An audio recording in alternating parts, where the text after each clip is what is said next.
Hello, boys and girls. We're picking back up again today in Wonder.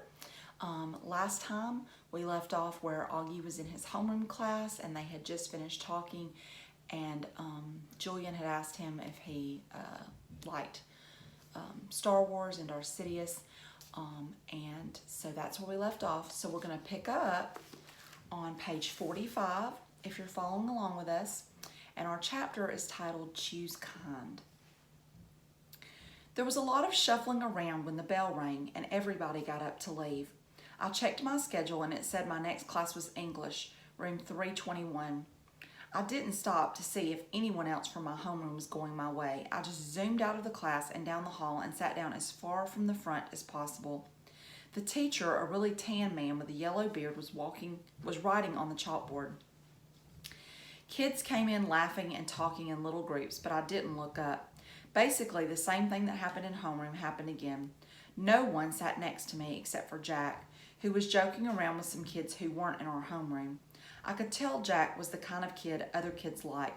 He had a lot of friends. He made people laugh. When the second bell rang, everyone got quiet and the teacher turned around and faced us.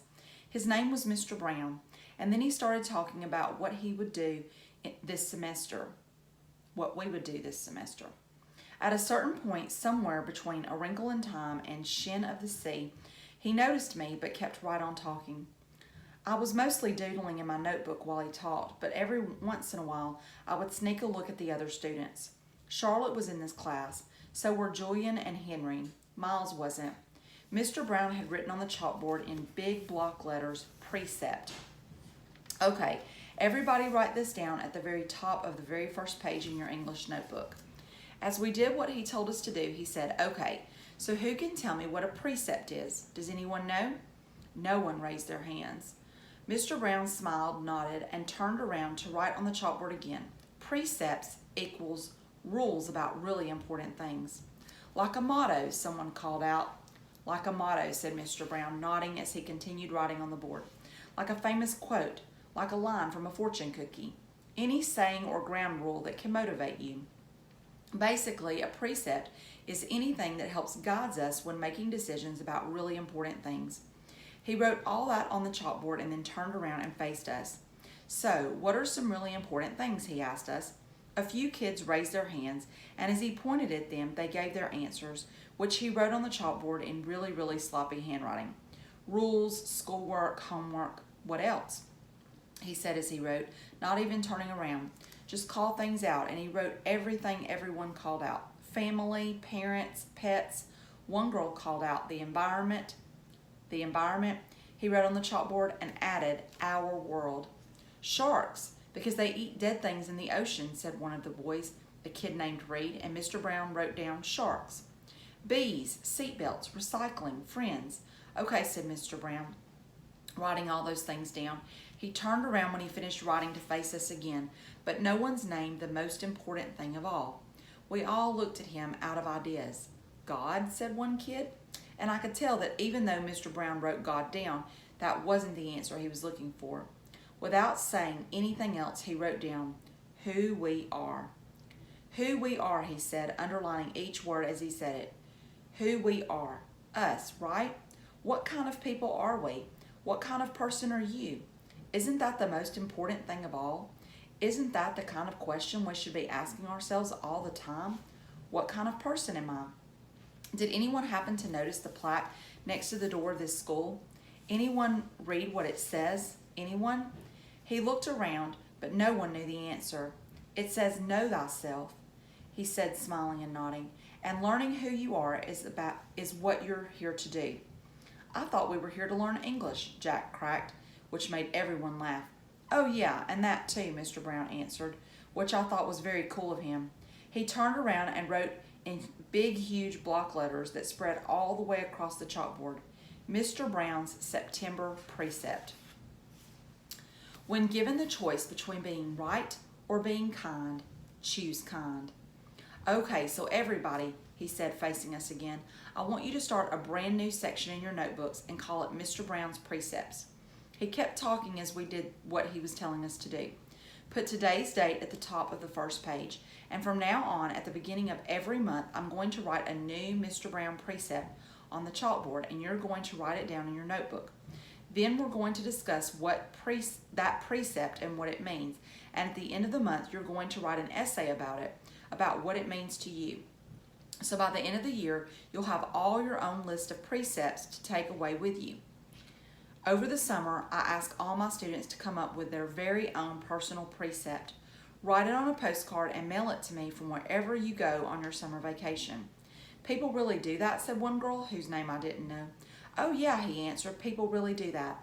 I've had students send me new precepts years after they've graduated from this school. Actually, it's pretty amazing. He paused and stroked his beard. But anyway, next summer seems like a long way off. I know, he joked, which made us laugh.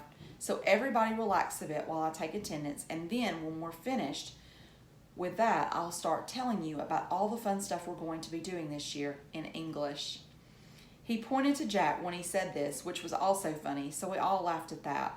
As I wrote down Mr. Brown's September precept, I suddenly realized that I was going to like school, no matter what. Lunch. Via had warned me about lunch in middle school, so I guess I should have known it would be hard. I just hadn't expected it to be this hard. Basically, all the kids from all the 5th grade classes poured into the cafeteria at the same time, talking loudly and bumping into one another while they ran to different tables. One of the lunchroom tables said something about no seat saving allowed, but I didn't know what she meant, and maybe no one else did either, because just about everybody was saving seats for their friends. I tried to sit down at one table, but the kid in the next chair said, "Oh, sorry, but somebody else is sitting here." So I moved to an empty table and just waited for everyone to finish stampeding and the lunchroom teacher to tell us what to do next. As she started telling us the cafeteria rules, I looked around to see where Jack Will was sitting, but I didn't see him on my side of the room. Kids were still coming in as the teacher started calling the first few tables to get their trays and stand on line at the counter. Julian, Henry, and Miles were sitting at a table toward the back of the room. Mom had packed me a cheese sandwich, graham crackers, and a juice box, so I didn't need to stand on line when my table was called. Instead, I just concentrated on opening my backpack, pulling out my lunch bag, and slowly opening the aluminum foil wrapping of my sandwich. I could tell I was being stared at without even looking up. I knew that people were nudging each other, watching me out of the corners of their eyes. I thought I was used to those kinds of stares by now, but I guess I wasn't. There was one table of girls that I knew were whispering about me because they were talking behind their hands.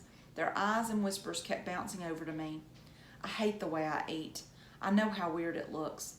I had a surgery to fix my cleft palate when I was a baby, then a second cleft surgery when I was 4, but I still have a hole in the roof of my mouth. And even though I had jaw alignment surgery a few years ago, I have to chew food in the front of my mouth. I didn't even realize how this looked until I was at a birthday party once, and one of the kids told the mom of the birthday boy he didn't want to sit next to me because I was too messy with all the food crumbs shooting out of my mouth. I know the kid wasn't trying to be mean, but he got in big trouble later, and his mom called my mom that night to apologize. When I got home from the party, I went to the bathroom mirror and started chewing a saltine cracker to see what I looked like when I was chewing. The kid was right. I eat like a tortoise, if you've ever seen a tortoise eating, like some prehistoric swamp thing. The summer table. Hey, is this seat taken? I looked up and a girl I never saw before was standing across from my table with a lunch tray full of food. She had long, wavy brown hair and wore a brown t-shirt with a purple peace sign on it. No, I said. She put her lunch table on the table, plopped her backpack on the floor, and sat down across from me. She started to eat the mac and cheese on her plate. She said, after swallowing the first bite. I should have brought a sandwich like you did. Yeah, I said, nodding. My name is Summer, by the way. What's yours? August. Cool, she said. Summer. Another girl came over to the table carrying a tray. Why are you sitting here? Come back to the table. It was too crowded, Summer answered her. Come sit here. There's more room. The other girl looked confused for a second. I realized she had been one of the girls I had caught looking at me just a few minutes earlier, hand cupped over her mouth, whispering. I guess Summer had been one of the girls at the table, too. Never mind, said the girl, leaving. Summer looked at me, shrugged, smiled, and took another bite of her mac and cheese. Hey, our names kind of match, she said as she chewed. I guess she could tell I didn't know what she meant. Summer. August, she said, smiling, her eyes wide open as she waited for me to get it. Oh yeah, I said after a second. We can make this the summer-only lunch table, she said. Only kids with summer names can sit here. Let's see, is there anyone named June or July? There's a Maya, I said. Technically, May is spring, Summer answered, but if she wanted to sit here, we could make an exception. She said it as if she'd actually thought the whole thing through. There's Julian. That's like the name Julia, which comes from July. I didn't say anything. There's a kid named Reed in my English class, I said. Yeah, I know Reed, but how is Reed a summer name, she asked. I don't know, I shrugged. I just picture like a reed of grass being a summer thing. Yeah, okay, she nodded, pulling out her notebook. And Miss Potosa could sit here too. That kind of sounds like the word petal, which I think of as a summer thing too. I have her for homeroom, I said. I have her for math, she answered, making a face. She started writing the list of names on the second to last page of her notebook. So, who else, she said. By the end of lunch, we had come up with a whole list of names of kids and teachers who could sit at our table if they wanted. Most of the names weren't actually summer names, but they were names that had some kind of connection to summer. I even found a way of making Jack Will's name work by pointing out that you could turn his name into a sentence about the summer, like, Jack will go to the beach, which Summer agreed worked fine. But if someone doesn't have a summer name and wants to sit with us, she said very seriously, we'll still let them, if they're nice, okay? Okay, I nodded, even if it's a winter name. Cool beans, she answered, giving me a thumbs-up sign. Summer looked like her name. She had a tan and her eyes were green like a leaf. 1 to 10. Mom always had this habit of asking me how something felt on a scale of 1 to 10. It started after I had my jaw surgery when I couldn't talk because my mouth was wired shut. They had taken a piece of bone from my hip bone to insert into my chin to make it look more normal. So I was hurting in a lot of different places. Mom would point to one of my bandages and I would hold up my fingers to show her how much it was hurting. 1 meant a little bit, 10 meant so much. Then she would tell the doctor when he made his rounds what needed adjusting or things like that. Mom got very good at reading my mind sometimes. After that, we got into the habit of doing the 1 to 10 scale for anything that hurt. Like if I just had a plain old sore throat, she'd ask 1 to 10, and I'd say 3 or whatever it was. When school was over, I went outside to meet Mom, who was waiting for me at the front entrance like all the other parents or babysitters. The first thing she said after hugging me was, so, how was it? 1 to 10. 5, I said, shrugging, which I could tell totally surprised her. Wow, she said quietly, that's even better than I hoped for. Are we picking Via up? Miranda's mother is picking her up today. Do you want me to carry your backpack, sweetness? We had started walking through the crowd of kids and parents, most of whom were noticing me, secretly pointing me out to each other. I'm fine, I said. It looks too heavy, Augie. She started to take it from me. Mom, I said, pulling my backpack away from her. I walked in front of her through the crowd. See you tomorrow, August. It was Summer. She was walking in the opposite direction. Bye, Summer, I said, waving at her. As soon as we crossed the street and were away from the school, Mom said, Who was that, Augie? Summer. Is she in your class? I have lots of classes. Is she in any of your classes, Mom said. I don't know. Mom waited for me to say something else, but I just didn't feel like talking. So it went okay, Mom asked. I could tell she had a million questions she wanted to ask me. Everyone was nice. Did you like your teachers? Yeah. How about those kids you met last week? Were they nice? Fine. Jack hung out with me a lot. That's so great, sweetie. What about that Julian boy? I thought about the Darth Sidious comment. By now, it felt like that had happened 100 years ago. He was okay, I said. And the blonde girl, what was her name? Charlotte, Mom. I said everyone was nice already. Okay, Mom answered. I honestly don't know why I was kind of mad at Mom, but I was. We crossed Amesfort Avenue and she didn't say anything else until we turned onto our block. So, Mom said, how did you meet Summer if she wasn't in any of your classes? We sat together at lunch, I said. I had started kicking a rock between my feet like it was a soccer ball, chasing it back and forth across the sidewalk. She seems very nice. Yeah, she is. She's very pretty, Mom answered. Yeah, I know, I answered. We're kind of like Beauty and the Beast. I didn't wait to see Mom's reaction. I just started running down the sidewalk after the rock, which I had kicked as hard as I could in front of me. Padawan. That night I cut off the little braid in the back of my head. Dad noticed first. Oh, good, he said. I never liked that thing. Via couldn't believe I had cut it off. That took you years to grow, she said, almost like she was angry. Why did you cut it off? I don't know, I answered. Did someone make fun of it? No. Did you tell Christopher you were cutting it off? We're not even friends anymore. That's not true, she said. I can't believe you would just cut it off like that, she added snottily, and then practically slammed my bedroom door shut as she left the room. I was snuggling with Daisy on my bed when Dad came to tuck me in later. He scooched Daisy over gently and lay down next to me on the blanket. So, Augie Doggy, he said, it was really an okay day? He got that from an old cartoon about a dachshund named Augie Doggy, by the way.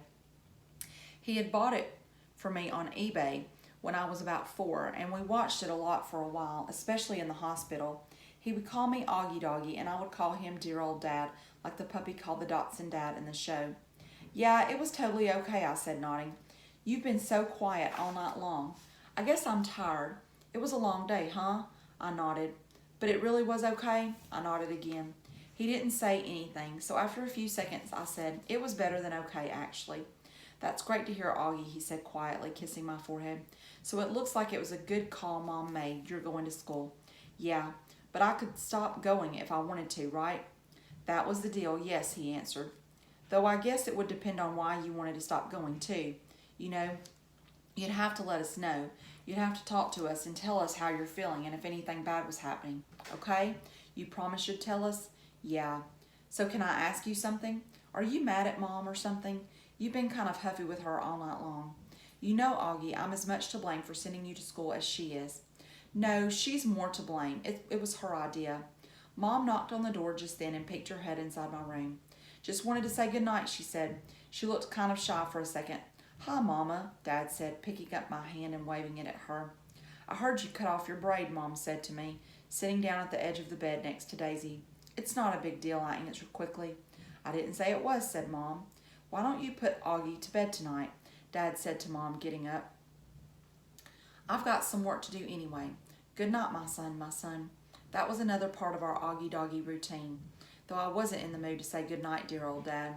I'm so proud of you, said Dad, and then he got up out of the bed. Mom and Dad had always taken turns putting me to bed. I know it was a little babyish of me to still need them to do that, but that's just how it was with us. Will you check in on Via, Mom said to Dad as she lay down next to me. He stopped by the door and turned around. What's wrong with Via? Nothing, said Mom, shrugging, at least that she would tell me, but first day of high school and all that. Said Dad, and then he pointed his finger at me and winked. It's always something with you kids, isn't it? He said. Never a dull moment, said Mom. Never a dull moment, repeated Dad. Good night, guys. As soon as he closed the door, Mom pulled out the books she'd been reading to me for the last couple of weeks. I was relieved because I really was afraid she wanted to talk, and I just didn't feel like doing that. But Mom didn't seem to want to talk either. She just flipped through the pages until she got to where we had left off. We were about halfway through The Hobbit. Stop, stop, shouted Thorin, said Mom, reading aloud. But it was too late. The excited dwarves had wasted their last arrows, and now the bows that Bjorn had given them were useless. They were a gloomy party that night, and the gloom gathered still deeper on them in the following days. They had crossed the enchanted stream, but beyond it the path seemed to straggle on just as before, and in the forest they could see no change. I'm not sure why, but all of a sudden I started to cry. Mom put the book down and wrapped her arms around me. She didn't seem surprised that I was crying. It's okay, she whispered in my ear. It'll be okay. I'm sorry, I said between sniffles. Shh, she said, wiping my tears with the back of her hand. You have nothing to be sorry about. Why do I have to be so ugly, Mommy? I whispered. No, baby, you're not. I know I am. She kissed me all over my face. She kissed my eyes that came down too far. She kissed my cheeks that looked punched in. She kissed my tortoise mouth. She said soft words that I know were meant to help me, but words can't change my face. All right, boys and girls, we're going to stop there for today. I hope the rest of your day is good, and I look forward to seeing you again tomorrow.